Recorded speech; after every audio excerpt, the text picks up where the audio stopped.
Nuestro comentario de hoy se refiere a la República Imaginaria en México.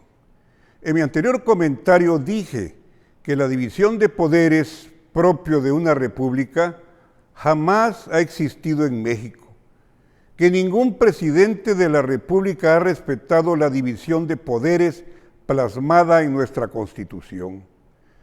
Magistrados del Poder Judicial que hoy acusan al presidente Andrés Manuel López Obrador de atentar contra la independencia de ese poder y acusarlos de corruptos, en verdad lo que defienden es una independencia que les permita continuar con sus juicios plagados de corrupción para proteger de manera cómplice intereses creados como Iberdrola, surgidos durante los años de bonanza de la corrupción neoliberal. El periódico La Jornada del pasado 3 de septiembre calificó al Poder Judicial como el verdadero enemigo de México. A partir de los años del neoliberalismo económico con Carlos Salinas, los presidentes de la República convirtieron aún más al Poder Judicial y al Legislativo como sus cómplices para hacer de nuestra nación un negocio. Por eso insisto hoy de manera muy categórica que la República nunca ha existido en México, tal como se ha plasmado en las distintas constituciones de nuestra historia, que la República solo ha existido en el papel. Y para meterme en este terreno tan delicado sobre la República en México, me apoyo en el autorizado politólogo de la UNAM, Arturo Anguiano, y en la obra del doctor Arnaldo Córdoba, que en paz descanse. En su libro El ocaso interminable, Arturo Anguiano nos dice textualmente: la República, que desde la independencia se estableció y que la Revolución consagró en 1917, en realidad siempre se ha mantenido inédita en México, más como aspiración que formando parte de la realidad. Siempre fue una república imaginaria sobre el papel, inexistente históricamente, por la extrema concentración del poder en la figura del presidente. Luego insiste, todos los poderes se concentraron en los hechos en la figura del presidente de la República, sin controles de ningún tipo, omnipotente y omnipresente, rodeado de un halo casi místico, generando un orden jerarquizado, piramidal, que se reprodujo sobre la base de relaciones clientelares y corporativas con un carácter patrimonial. Hasta aquí la cita. Pero vayamos más atrás. Durante el siglo XIX, México no había madurado aún como una nación.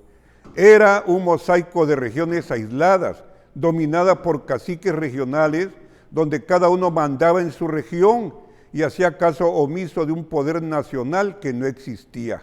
Era aquel un México poco poblado, fracturado políticamente y desintegrado económica y territorialmente. El sentimiento de identidad nacional era aún muy débil. La Federación de Estados Autónomos no existía. Lo que estaba en peligro era la integridad territorial de un México que se estaba desmembrando y cayendo a pedazos.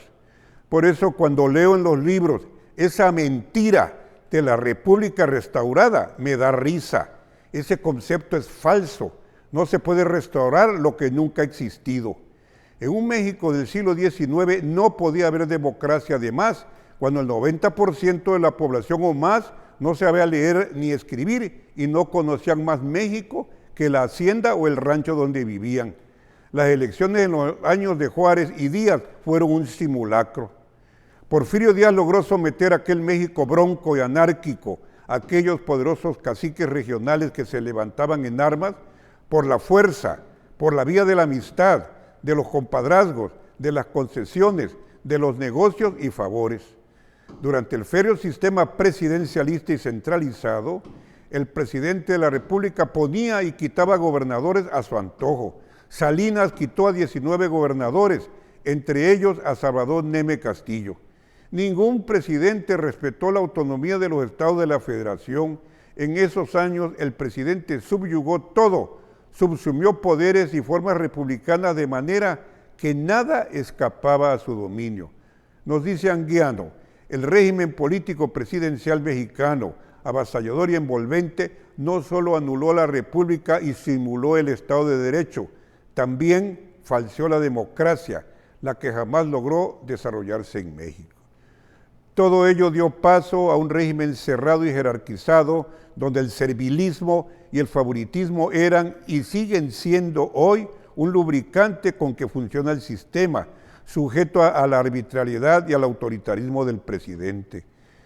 Miembros de la oposición hoy, ignorantes de nuestra historia política, que acusan a Andrés Manuel de autoritario, de centralizar el poder, de aplastar la democracia, se olvidan precisamente que el autoritarismo, la centralización del poder y la ausencia de democracia han sido la esencia misma del sistema político mexicano.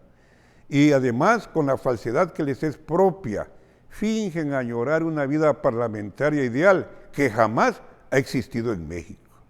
Muchas gracias.